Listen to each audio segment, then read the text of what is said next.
been in a lot of spin-offs, hasn't he? He's been in a pinball game, a puzzle game, 2 in fact, a breakout-ish game, and even a racing game. Heck, the series recently just had spin-offs into territories of being a rhythm game, a fighting or beat-em-up game, and a shooting game? I don't know what you would classify this spin-off, but I digress. There's 2 spin-off games that we're going to be focusing on today though, and that's Kirby's Tilt and Tumble and Kirby's Dream Course. I've personally never played these games, though I hear these games are fun to play. Dream Course is basically Kirby Golf.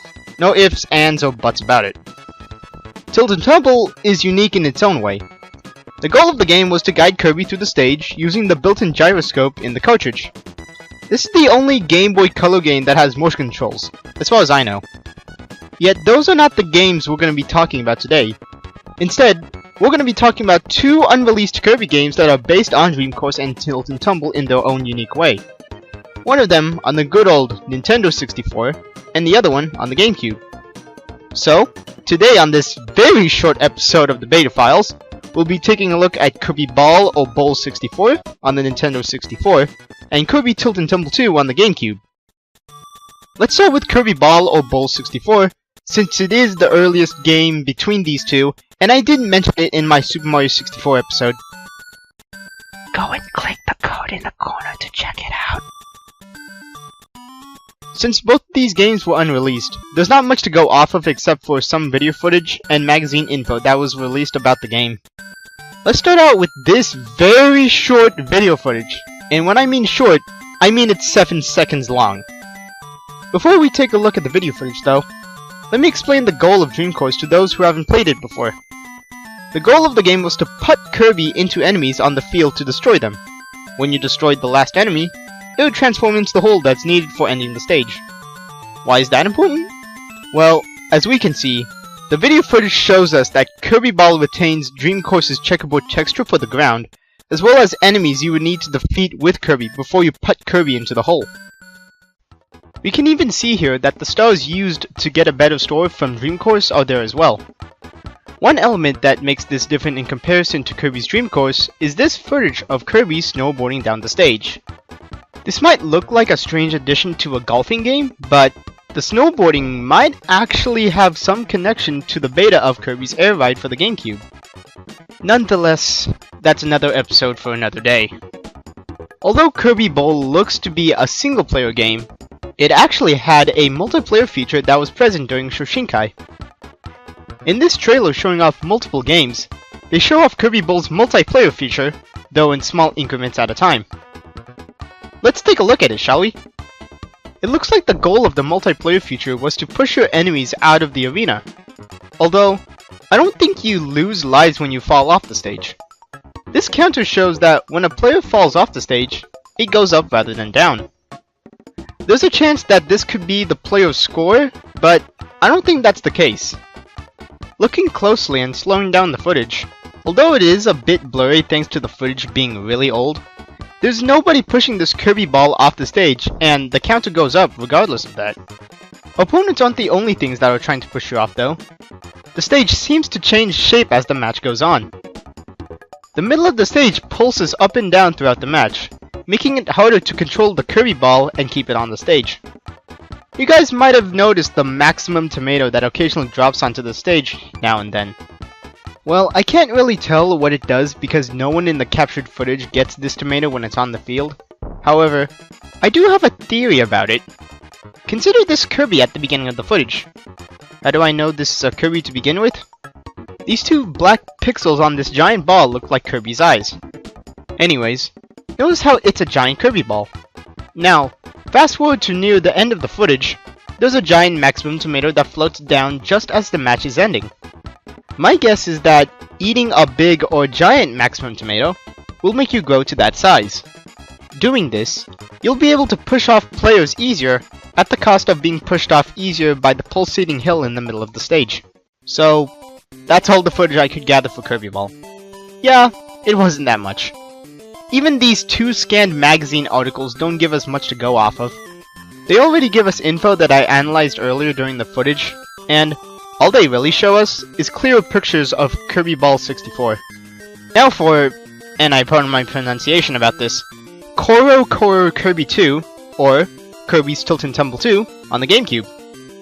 This game doesn't have any kind of documentation about it, no interviews or magazine articles about it. However, it does have video footage which is presumably better than those. Now, this game has longer video footage, thanks to several people that filmed it during Space World 2001. That's right, this was revealed right along the original Wind Waker trailer. Go see my video on the beta of Wind Waker 2 if you haven't watched it. Right off the bat after the GameCube logo, we can see you would have used the Game Boy Advance itself as the controller, just like how the original Tilt and Tumble used the Game Boy Color itself. The Game Boy Advance doesn't have any kind of motion sensors built into it though, so we can only assume that the game would have probably came with a special Game Boy Advance cartridge of some sort. As the game starts, we can see that Shigeru Miyamoto is moving the entire stage with the Game Boy Advance to move Kirby around it, compared to the original Tilt and Tumble, where you would only move Kirby and not the stage itself. As he moves Kirby around the stage, he collects stars for points and bumps into a Waddle Dee, which decreases Kirby's health meter, down here. And there are even some bumpers around the stage for knocking Kirby into other enemies, or even off the stage. The Game Boy Advance isn't just there for being a controller though. In this footage, Kirby goes through a bunch of clouds, and we can see that Kirby actually appears on another part of the stage on the Game Boy Advance screen. Wait, is this a precursor to the Wii U? Nah, it can't be, that's stupid. In any case, we could see as Kirby goes down the stage, other characters would have helped him through the stage, such as King Dedede here, where he throws Kirby to the upper levels. Just from this alone, we can vaguely tell that the story of Tilt and Tumble 2 was something more than just the usual King Dedede charade. Moving on, we see Kirby collect these things. I'm not sure what they could be because they don't look like anything from the Kirby series, but we can probably figure out what it is from this better screenshot of the game. Yep, it seems as if these things Kirby's collecting are actually clocks, probably to extend the timer. Notice the timer in the footage. It goes up, extending the timer and making it so you have more time to complete the stage. As Kirby rolls towards this section, Gordos seem to be making a return as obstacles, as we can see here. And just like in every Kirby game, if you touch them, Kirby will get damaged. This box that Kirby jumps into has a very interesting mechanic. When Kirby hits this bumper, it makes a copy of him, and the more he bumps into it, the more copies of Kirby there are. The point to all these Kirby copies? Looking at a separate video feed, we can see that if you put 4 Kirbys into these 4 holes, a platform appears, and you can move on with the stage. Which actually is a very neat idea that wasn't incorporated into the original Tilt and Tumble. So, that's all the footage of Tilt and Tumble 2 that was taken, but this isn't the end for the game. At least, not yet. Sometime in 2002, the development of Tilt and Tumble 2 changed, and all the Kirby stuff from the game was removed for some reason. This turned the game into what is now known as Roll-O-Rama. There are only 2 screenshots of this version of the game, and according to Unseen64, IGN had video footage of this game.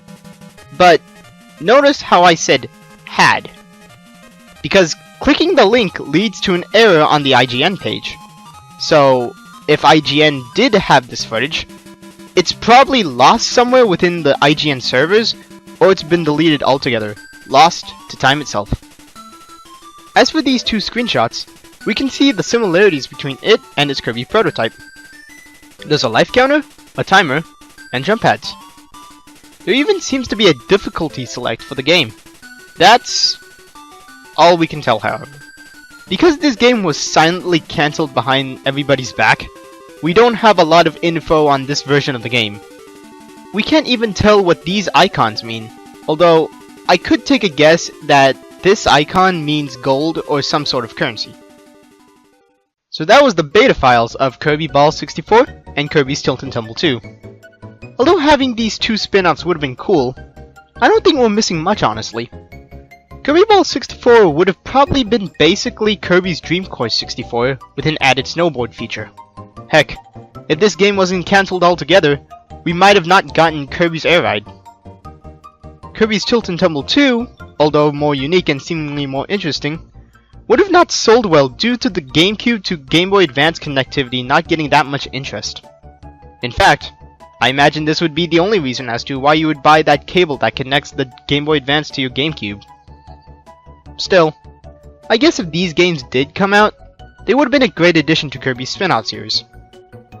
With that being said, I'm NinFan237. I'll see you guys next time.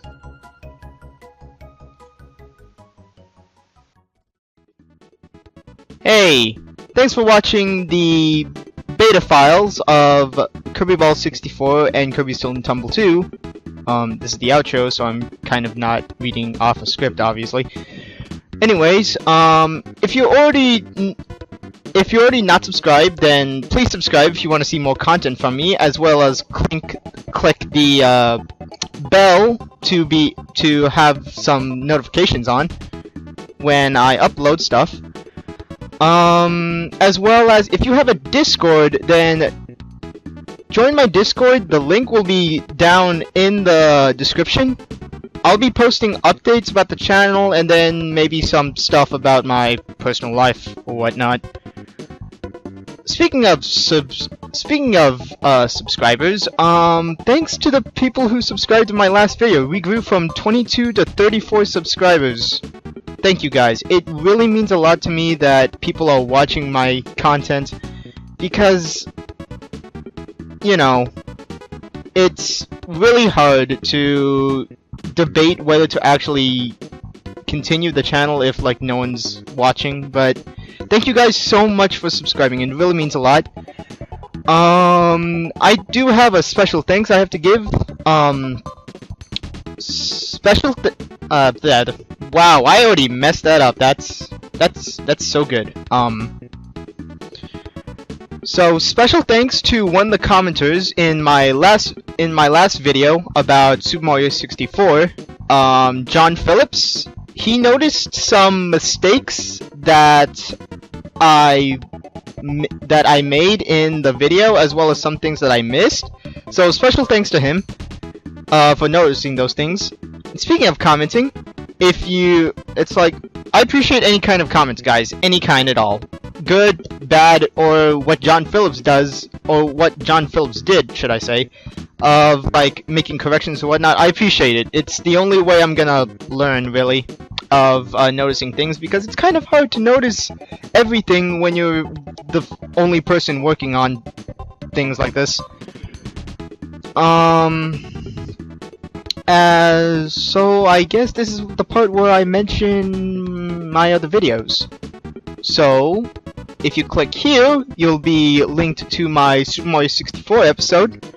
And if you click here, you'll be linked to my Wind Waker episode. And if you want to stick around for whatever reason, I have some outtakes that I'd like to share with you guys, because I decided, why the heck not? I might as well share some of the outtakes with you guys. It's me bumbling like this and trying to say my lines like 500 million times. Anyways, my name is NinFan237. I'll see you guys in the next one. Here's some outtakes. Would have not sold well due to the GameCube to Game Boy Advance connectivity not getting that much interest. Redo that line. Or it's been deleted altogether. Lost to the mist of time itself.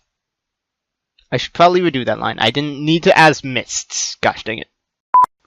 Now, this game has longer video footage, thanks to several people that filmed it during Space... I almost said Shoshinkai. Gosh dang it. It's not Shoshinkai. It's Space World. Space World. Shoshinkai was 64.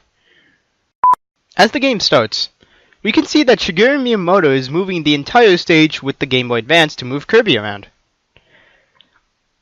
Gosh dang it. I was 1 word away from finishing this, and then I had to burp.